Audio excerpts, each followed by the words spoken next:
Coucou les lecteurs et les lectrices, j'espère que vous allez bien. On se retrouve aujourd'hui pour parler bouquins et on va pas parler de n'importe quel bouquin, on va parler des sorties littéraires du mois d'avril et vous allez voir, dans le lot il y a pas mal de choses intéressantes en tant que roman, des éditions collector de livres qui ressortent et ça c'est plutôt cool et on va faire aussi un tour du côté des mangas. On va pas perdre plus de temps et on se lance tout de suite dans la présentation des bouquins qui sortent en avril. On démarre avec les sorties du mercredi 5 avril, où là il y a deux romans qui sortent pour cette journée-là. Vous aurez donc Éclat dormant de Alix Iharo, qui est donc une réécriture du conte La Belle au bois dormant, où on va donc suivre les aventures d'une jeune fille de 21 ans qui est atteinte donc d'une maladie de sang assez importante et qui va faire la découverte à travers la lecture des contes des Belles endormies et comme quoi, soi-disant, ce qui pourrait sembler pour certains une malédiction pourrait être une bénédiction pour certaines autres personnes. Hâte de découvrir cette réécriture un peu moderne de La Belle au bois dormant où le bien et le mal se chevauchent et s'échangent, ça a l'air plutôt intéressant. Il sera donc suivi de la sortie d'un autre roman qui s'appelle Palace dans le ventre de Troie de Marine Carteron, qui elle aussi réécrit l'histoire, puisque cette fois-ci on sera avant la guerre de Troie et ce qui a déclenché la guerre de Troie réellement. Elle réécrit la mythologie grecque avec les différents dieux et héros qu'on connaît bien, et cette fois-ci on sera plongé dans la guerre de Troie avant l'enlèvement d'Hélène et autres. Il y a eu d'autres événements qui auraient déclenché cette guerre et c'est ce que nous raconte Marine Carteron dans son roman. Du côté des mangas, pour le mercredi 5 avril, on a pas mal de tomes qui arrivent. Vous aurez donc le tome 8 de Shangri-La Frontière. Vous aurez aussi la sortie du tome 8 de Eminence of the Shadow. Vous aurez aussi la sortie du prochain tome de Le Roi Démon et moi et nos 10 enfants. Vous aurez aussi la sortie d'un spin-off du manga Blue Lock que je ne connais pas, mais pour ceux qui aiment, eh ben, ce sera le moment de découvrir un spin-off. Vous aurez la sortie du tome 4 du manga Back L.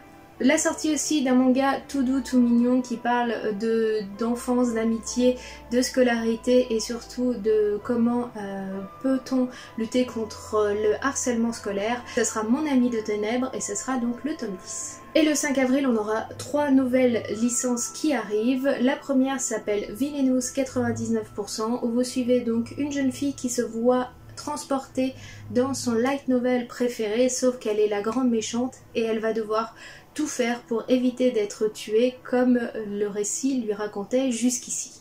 Vous aurez aussi le nouveau manga Beauty and the Beast, où là on suit une jeune demoiselle qui se retrouve un jour dans les bois et qui risque d'être enlevée par une bête. Sa mère décide de se sacrifier pour sauver son enfant, sauf que son père à côté de ça lui en veut amèrement et donc la garde enfermée chez elle jusqu'au jour où la jeune fille se retrouve à nouveau dans les bois et risque à tout moment d'être à nouveau enlevée par la bête. Et le dernier manga qui sort le 5 avril, ça sera pour ceux qui aiment les grands classiques mais qui ont du mal à lire des romans. Vous pourrez retrouver en manga l'histoire des 3 mousquetaires. On arrive sur le 6 avril où là du côté des romans vous pourrez trouver le dernier tome de la trilogie de sang, d'écume et de glace de Alexiane de Lys qui s'appelle Atlantis. On va donc conclure l'aventure de notre héroïne dans le monde des sirènes. Du côté des mangas, pour le 6 avril, vous aurez le tome 35 de My Hero Academia, le tome 3 de l'enfant du dragon fantôme. Vous aurez aussi, dans un genre beaucoup plus sombre, le tome 4 de Clémentes. Et le dernier tome des mangas qui sort le 6 avril s'appelle No Revenge for Mary. On passe aux sorties du 12 avril, où là on va commencer par une autobiographie d'un des acteurs de Harry Potter, Tom Felton, qui sort son roman qui s'appelle Confession d'un sorcier au-delà de la magie, où vous allez pouvoir retrouver toutes les anecdotes autour du film Harry Potter, de l'après, de comment ça se construit au fur et à mesure. Bref, si vous voulez vous plonger à nouveau dans les aventures d'Harry Potter, mais par les yeux d'un acteur, c'est le moment ou jamais de vous plonger dedans. Vous retrouverez aussi rapidement une édition collector du premier tome de la série Vilain de Serena Valentino qui n'est autre que Miroir Miroir, et donc ils sont en train de les rééditer en format relié avec du jaspage sur le côté. Si vous étiez passé à côté de cette collection là et qu'elle vous tentait, bah c'est peut-être le moment de sauter le pas. On passe à nouveau à un roman où cette fois ça s'appelle Le Chant des déesses Pénélope, reine d'Ithaque de Claire North, où là vous allez suivre donc l'histoire de la guerre de Troie et du voyage d'Ulysse, mais cette fois-ci vous restez sur Ithaque avec Pénélope et comment elle a vécu les différentes actions et les différentes manigances pour prendre la place de son mari à l'annonce de son décès et comment elle a négocié pour gagner du temps et pour ne pas mettre au pouvoir quelqu'un qui aurait pu détruire l'île et tout ce que avait construit son mari jusqu'ici. Ça a l'air d'être une écriture ou réécriture de l'histoire de Pénélope d'Ithaque très intéressante, très moderne et très féministe. J'ai hâte de le découvrir.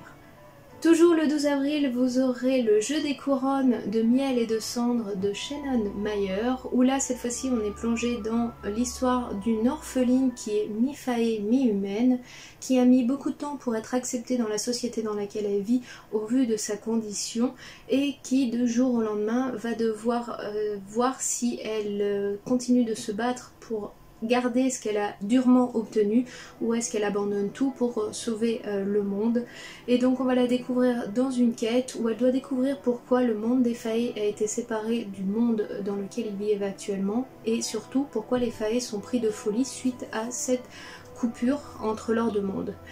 Elle est la seule à pouvoir faire cette quête puisqu'elle ne sombre pas tout de suite dans la folie au vu de son côté mi-humain, sauf que durant sa quête elle va être poursuivie par son ancien amour et donc elle va devoir lui échapper et trouver qui est l'auteur de la destruction du pont entre leurs deux mondes.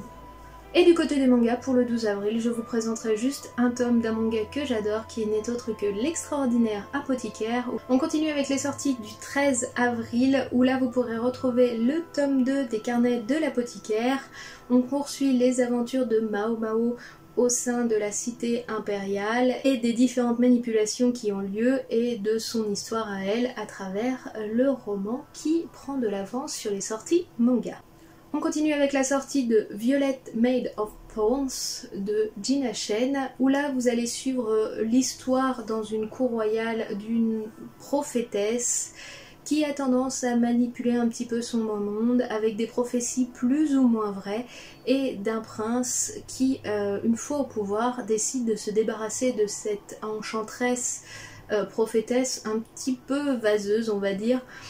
Et en fait, au moment où le jeune homme doit monter sur le trône, le problème c'est qu'il est maudit et la prophétesse a une vision du fait qu'une fois qu'il sera sur le trône, leur monde sera détruit.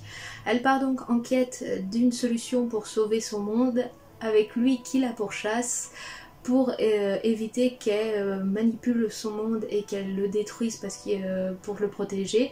Et à la fois ça part d'un enemy to lovers au fur et à mesure, donc si vous aimez le genre manigance à la cour, prise de pouvoir, prince maudit et demoiselle avec des pouvoirs un peu filous, je pense que c'est le genre qui pourrait vous plaire. Toujours pour le 13 avril et le prochain roman que je vais vous présenter n'est autre que Il était une fois un cœur brisé de Stéphanie Garber, où cette fois-ci on va suivre l'histoire d'une jeune fille qui a le cœur brisé suite au fait qu'elle vient d'apprendre que l'homme qu'elle aimait va se marier avec une jeune femme. Elle n'a pas le cœur de rompre ce mariage et elle va faire un pacte avec le prince de cœur pour obtenir donc la possibilité de réparer son cœur brisé. Le prince va accepter, il va lui demander 3 choses en échange, 3 baisers qu'il choisira lui-même à quel instant elle doit lui donner. Et après le premier baiser, elle va comprendre qu'il y a plus à perdre que ce qu'elle avait parié et donc juste 3 baisers. Et elle va partir donc en quête de rédemption et de savoir comment se sauver de ce pacte-là. À savoir, est-ce que ce pacte-là amènera à une fin heureuse ou à la pire des choses qu'il soit. Et le dernier roman qui sortira le 13 avril s'appelle La dernière histoire d'amour extincta de Victor Dixon.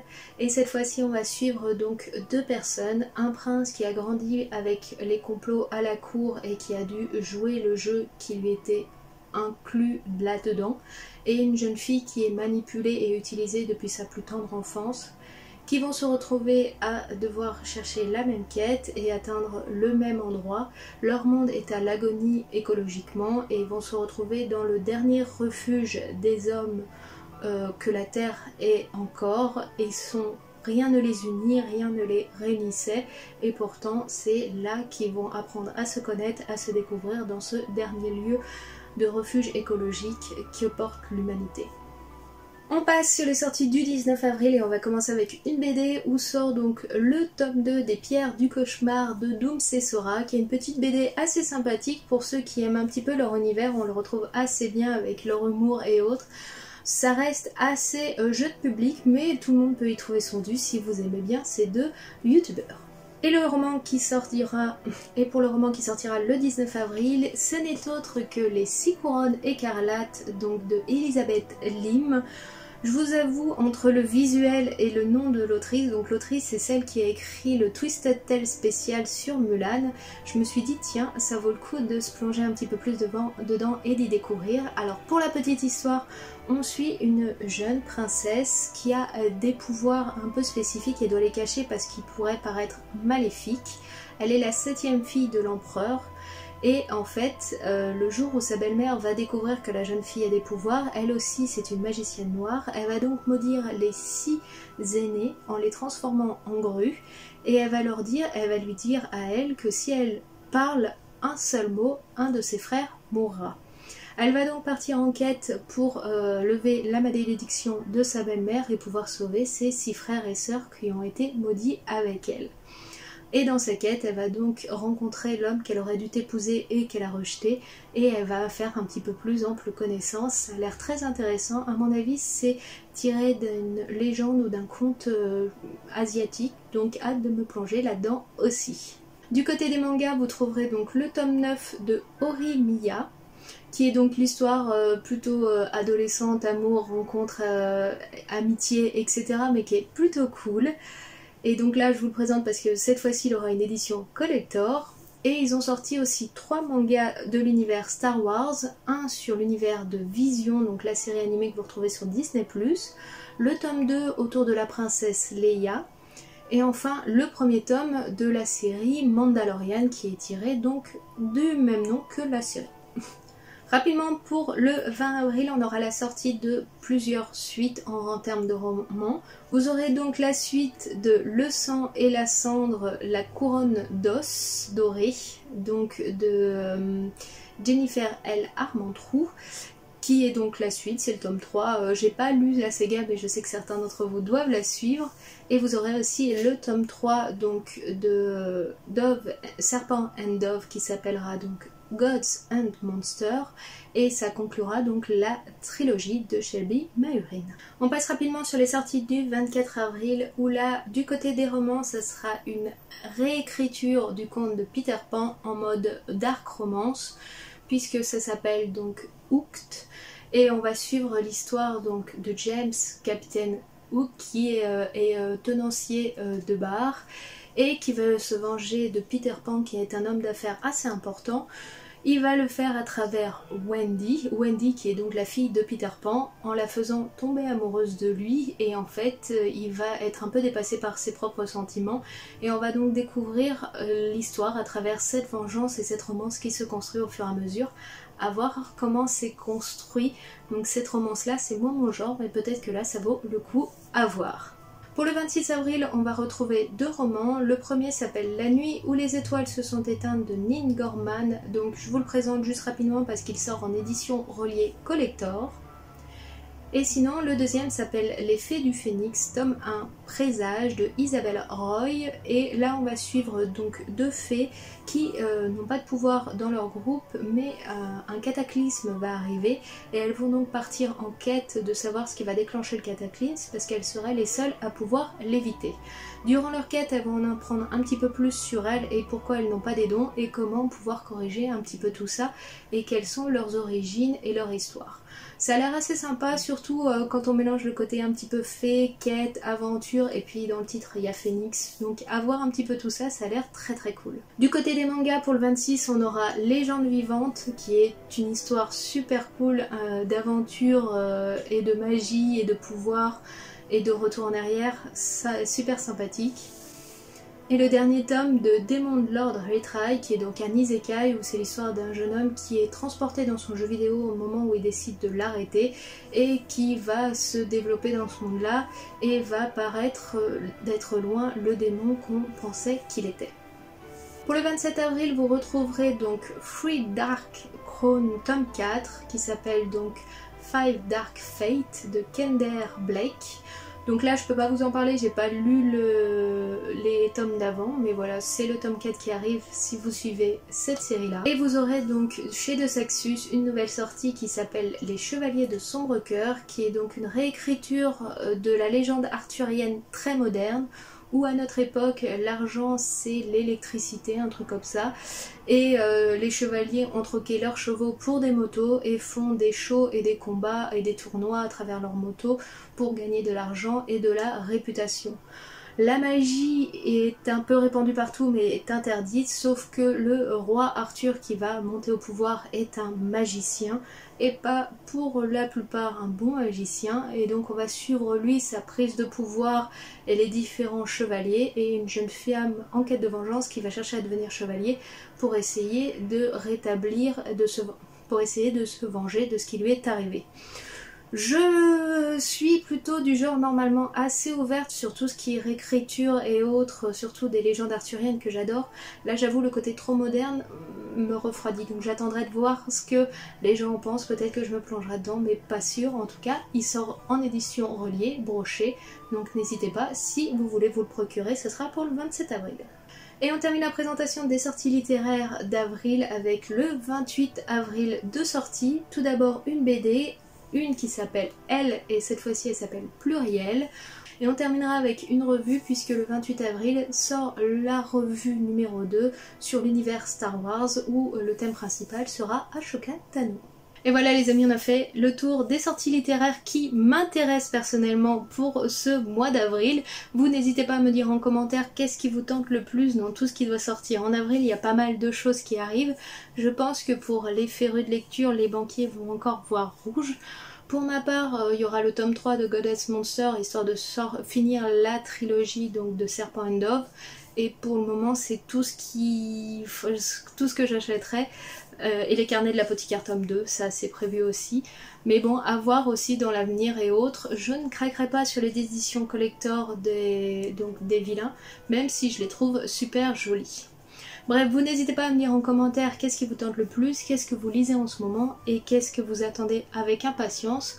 Nous on se retrouve très bientôt pour d'autres vidéos. En attendant, je vous fais tout plein de bisous.